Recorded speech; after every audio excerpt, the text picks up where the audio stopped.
Thank you so much for joining us today on the 1 Year Bible Journey. I'm your host, Anthony Wade, and this episode is for February 10th. Today is day 41 on our journey, and we're going to be reading Leviticus chapters 24 and 25.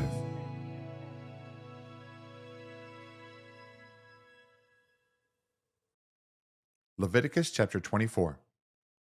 Then the Lord spoke to Moses, saying, "Command the children of Israel that they bring to you pure oil of pressed olives for the light, to make the lamps burn continually. Outside the veil of the testimony in the tabernacle of meeting, Aaron shall be in charge of it from evening until morning before the Lord continually. It shall be a statute forever in your generations. He shall be in charge of the lamps on the pure gold lampstand before the Lord continually. And you shall take fine flour and bake 12 cakes with it. 2/10 of an ephah shall be in each cake. You shall set them in 2 rows, 6 in a row, on the pure gold table before the Lord. And you shall put pure frankincense on each row, that it may be on the bread for a memorial, an offering made by fire to the Lord. Every Sabbath he shall set it in order before the Lord continually, being taken from the children of Israel by an everlasting covenant. And it shall be for Aaron and his sons, and they shall eat it in a holy place, for it is most holy to him from the offerings of the Lord made by fire, by a perpetual statute. Now the son of an Israelite woman, whose father was an Egyptian, went out among the children of Israel. And this Israelite woman's son and a man of Israel fought each other in the camp. And the Israelite woman's son blasphemed the name of the Lord and cursed. And so they brought him to Moses. His mother's name was Shelemith, the daughter of Dibri of the tribe of Dan. Then they put him in custody, that the mind of the Lord might be shown to them. And the Lord spoke to Moses, saying, "Take outside the camp him who has cursed. Then let all who heard him lay their hands on his head, and let all the congregation stone him.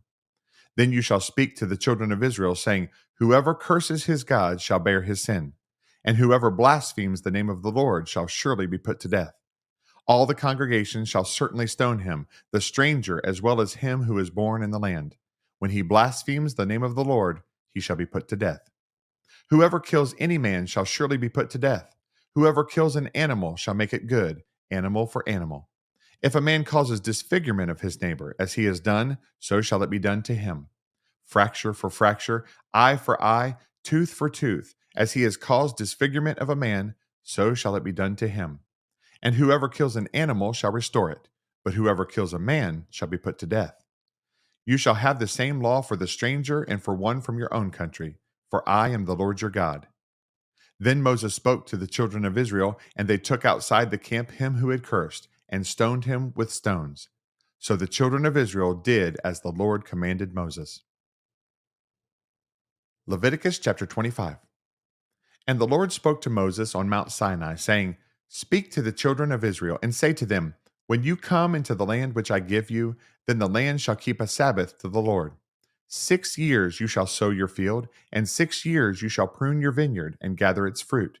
But in the 7th year there shall be a Sabbath of solemn rest for the land, a Sabbath to the Lord. You shall neither sow your field, nor prune your vineyard. What grows of its own accord of your harvest you shall not reap, nor gather the grapes of your untended vine, for it is a year of rest for the land. And the Sabbath produce of the land shall be food for you, your male and female servants, your hired man, and the stranger who dwells with you.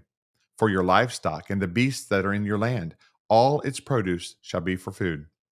And you shall count 7 Sabbaths of years for yourself, 7 times 7 years. And the time of the 7 Sabbaths of years shall be to you 49 years.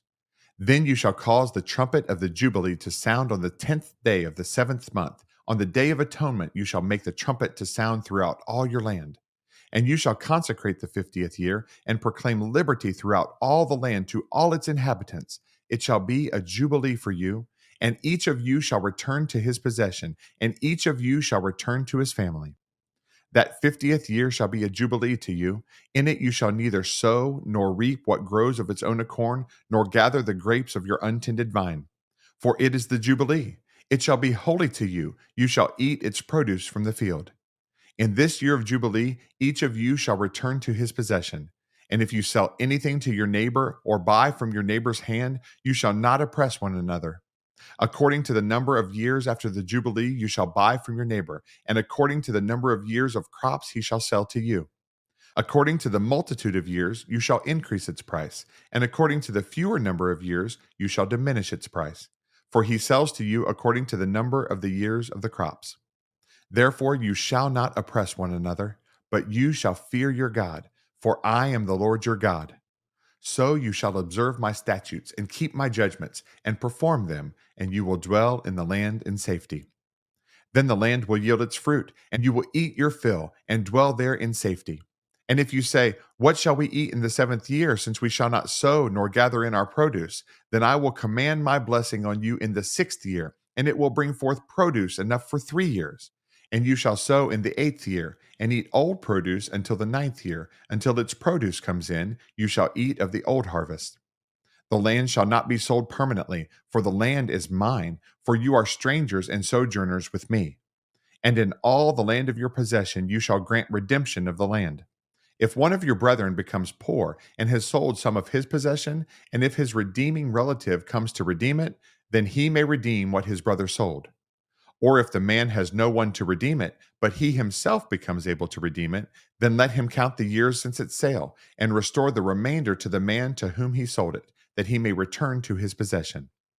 But if he is not able to have it restored to himself, then what was sold shall remain in the hand of him who bought it until the year of Jubilee. And in the Jubilee it shall be released, and he shall return to his possession. If a man sells a house in a walled city, then he may redeem it within a whole year after it is sold. Within a full year he may redeem it. But if it is not redeemed within the space of a full year, then the house in the walled city shall belong permanently to him who bought it, throughout his generations. It shall not be released in the Jubilee. However, the houses of villages which have no wall around them shall be counted as the fields of the country. They may be redeemed, and they shall be released in the Jubilee. Nevertheless, the cities of the Levites and the houses in the cities of their possession, the Levites may redeem at any time. And if a man purchases a house from the Levites, then the house that was sold in the city of his possession shall be released in the Jubilee. For the houses and the cities of the Levites are their possession among the children of Israel. But the field of the common land of their cities may not be sold, for it is their perpetual possession. If one of your brethren becomes poor and falls into poverty among you, then you shall help him, like a stranger or a sojourner, that he may live with you. Take no usury or interest from him, but fear your God, that your brother may live with you. You shall not lend him your money for usury, nor lend him your food at a profit. I am the Lord your God, who brought you out of the land of Egypt, to give you the land of Canaan, and to be your God. And if one of your brethren who dwells by you becomes poor and sells himself to you, you shall not compel him to serve as a slave. As a hired servant and a sojourner he shall be with you, and shall serve you until the year of Jubilee. And then he shall depart from you, he and his children with him, and shall return to his own family. He shall return to the possession of his fathers. For they are my servants, whom I brought out of the land of Egypt. They shall not be sold as slaves. You shall not rule over him with rigor, but you shall fear your God. And as for your male and female slaves whom you may have, from the nations that are around you, from them you may buy male and female slaves. Moreover, you may buy the children of the strangers who dwell among you, and their families who are with you, which they beget in your land, and they shall become your property. And you may take them as an inheritance for your children after you, to inherit them as a possession. They shall be your permanent slaves. But regarding your brethren, the children of Israel, you shall not rule over one with rigor. Now, if a sojourner or stranger close to you becomes rich, and one of your brethren who dwells by him becomes poor, and sells himself to the stranger or sojourner close to you, or to a member of the stranger's family, after he is sold, he may be redeemed again. One of his brothers may redeem him, or his uncle's son may redeem him, or anyone who is near of kin to him in his family may redeem him, or if he is able, he may redeem himself. Thus he shall reckon with him who bought him. The price of his release shall be according to the number of years, from the year that he was sold to him until the year of Jubilee. It shall be according to the time of a hired servant for him. If there are still many years remaining, according to them he shall repay the price of his redemption from the money with which he was bought. And if there remain but a few years until the year of Jubilee, then he shall reckon with him, and according to his years he shall repay him the price of his redemption. He shall be with him as a yearly hired servant, and he shall not rule with rigor over him in your sight. And if he is not redeemed in these years, then he shall be released in the year of Jubilee, he and his children with him. For the children of Israel are servants to me. They are my servants, whom I brought out of the land of Egypt. I am the Lord your God. Thanks again for joining us on this amazing journey through the Bible. For additional resources to help you grow in your walk of faith, please visit our website at anthonywade.org. Have a blessed day, and remember that Jesus is Lord and you are complete in Him.